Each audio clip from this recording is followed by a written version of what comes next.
नमस्कार शेतकरी बांधवांनो, सध्या परिस्थितीमध्ये आपल्याला कपाशी पिकाची बोंडसड होताना दिसत आहे। तर कपाशी पिकाची बोंडसड होण्यामागची नेमकी कारणे काय आहेत हे आता आपण जाणून घेऊ। शेतकरी बांधवांनो, आपल्या कपाशी पिकाच्या बोंडावर जेव्हा ॲस्परजिलस आणि कोलेकोट्रिचम नावाची बुरशी तयार होते, अशा वेळेस आपल्या कपाशी पिकाची बोंडसड होत असते। ही बुरशी तयार केव्हा होते? जेव्हा सतत रिमझिम पाऊस चालू असतो किंवा वातावरणात आर्द्रता असते, अशा वेळेस ही बुरशी तयार होत असते। जेव्हा आपण कपाशी पिकाची जास्त दाट लागवड करतो, तेव्हा आपल्याला कपाशी पिकाची खालच्या साईडची बोंड सडताना दिसतात।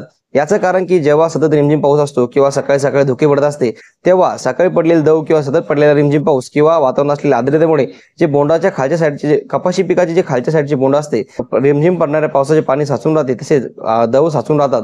अशा वेळेस आपण कपाशी पिकाची दाट लागवड केली असल्यामुळे तिथे सूर्यप्रकाश त्यापर्यंत पोहोचत नाही, अशा ठिकाणी बुरशी तयार होते। नंतर ही बुरशी कालांतराने बोंडाच्या आत जाते। जेव्हा ही बुरशी बोंडाच्या आत जाते, तेव्हा आपलं संपूर्ण बोंड हे निकामी करून टाकते। तर शेतकरी बांधवांनो, अशा प्रकारे आपल्या कपाशी पिकात बोंडसड होत असते। ही झाली बोंडसड होण्याची कारणे व त्याची लक्षणे। शेतकरी बांधवांनो, कपाशी पिकाची बोंडसड होण्याची ही प्रमुख कारणे आहेत। तर शेतकरी बांधवांनो, अशा प्रकारे आपले बुरशीमुळे कपाशी पिकाची बोंडसड होत असते। तर कपाशी पिकाची बोंडसड रोखण्यासाठी आपण कुठल्या प्रकारचं कॉम्बिनेशन बुरशीनाशक वापरलं पाहिजे हे आता आपण जाणून घेऊ। शेतकरी बांधवांनो, मी तुम्हाला चार प्रकारचे कॉम्बिनेशन सांगणार आहे। यापैकी कुठल्याही एका कॉम्बिनेशनचा आपल्याला वापर करायचा आहे। यामध्ये शेतकरी बांधवांनो, आपण टेट्रासायक्लिन 3 ग्राम सोबत ब्ल्यू कॉपर 40 ग्राम असे एकत्रित मिश्रण करून आपण फवारणी करू शकता। यानंतर शेतकरी बांधवांनो, आपण ब्ल्यू कॉपर 40 ग्राम सोबत कासोबी 30 मिली हे कॉम्बिनेशन सुद्धा बोंडसडीसाठी वापरू शकता। यानंतर शेतकरी बांधवांनो, आपण धानुका कंपनीच्या कोनिका या देखील बुरशीनाशकाचा वापर करू शकता। याचे प्रमाण आपल्याला एका पंपसाठी 30 ग्राम प्रतिपंप याप्रमाणे घ्यायचे आहे।